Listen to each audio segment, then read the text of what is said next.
Renfe, un tren de valors, patrocina Tinc un dubte.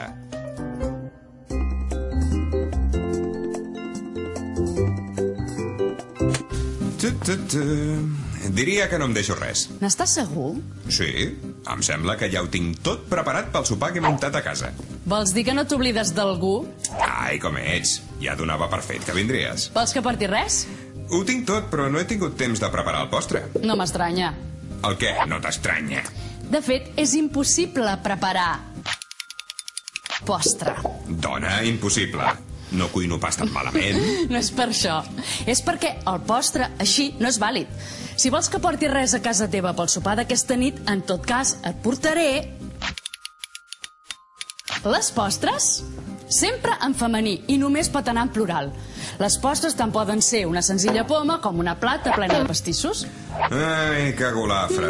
Que tens família al gremi de pastissers? No, el terme postre en singular és incorrecte. El mateix passa en paraules com els afores, les bermudes, les noces o les estovalles. Ara ho entenc. Així portaràs les postres. Sí, és clar. Què vols que porti?